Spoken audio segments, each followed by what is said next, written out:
Hey everybody, welcome to my July wrap-up. I am sorry if you can hear some noise outside. They're repaving the road. Wow.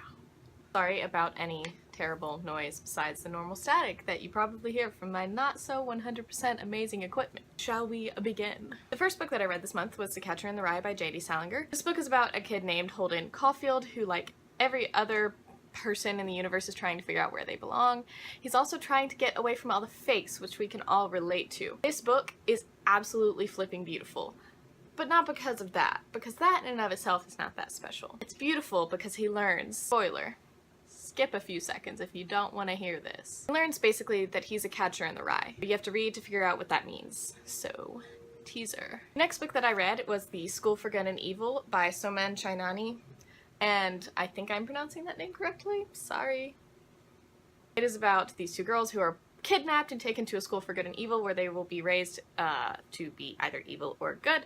And the pure of either good or evil that you can be is the best, and you become like a witch or a princess or whatever based on how good you are at doing either, or you become like a henchman or an animal if you're not good at it. So surprisingly brutal, actually.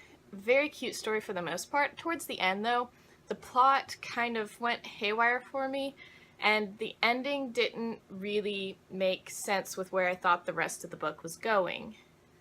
The next book that I read this month is actually currently being loaned, so all I have is the little cover, but it is 7 Brief Lessons on Physics by Carlo Rovelli.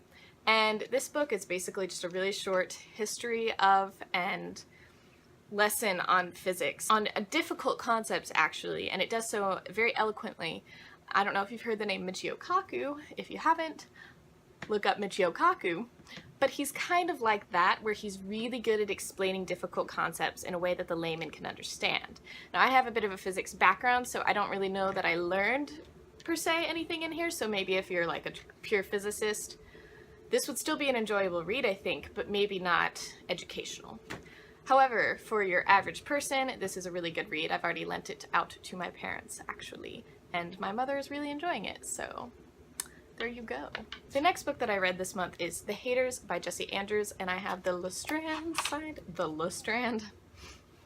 Sometimes my French seeps into my English. I don't always speak French, but when I do, I'm trying to speak English. I know, I'm hilarious. This book follows our main character Wes, as well as his comrades in music / friends Corey and Ash, on their wild jazz camp gone crazy journey in which they try to form a band that does not really have a genre, and is not really got a band name, and does not really have gigs.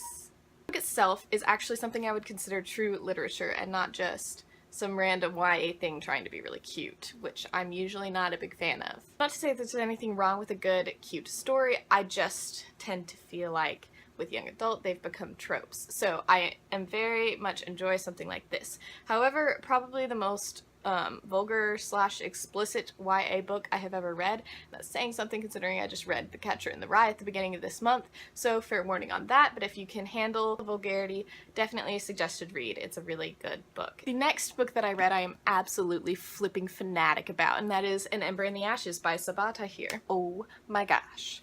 This has been said to be the young adult version of Game of Thrones, and it is very much true in that. The realm that she created is so intriguing. Honestly, didn't pick this up for a long time because I thought it wasn't going to be that good, but never have I been more wrong.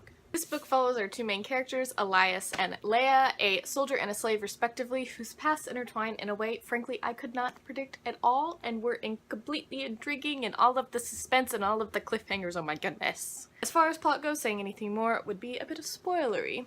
Just, it's more brutal and more complicated than I ever could have expected, but also more filled with hope and goodness, in a sense, than I could have expected to. I gave this book a 5 out of 5. I do not do that. I do not give those out lightly. Read this book. It is so good. The next one comes out in a month. It's called A Torch Against the Night, and I'm really excited, so read it now. The next and last book I read is The Wide Window by Lemony Snicket, the third in the series of Unfortunate Events. This one is cute as always. This book, of course, follows the Baudelaire orphans and Count Olaf's attempt once again at getting Violet's inheritance. This time, they have an Aunt Josephine who is afraid of absolutely everything, and a wide window, which causes lots of issues. Read it exactly to find out how they escape the grasp of Count Olaf this time. There's something I noticed as an adult reading these, getting into the third book, it's, you know, starting to get actually a bit repetitive. Still really cute, and I didn't notice it as a kid at all, so I don't think it would impact kids reading at all.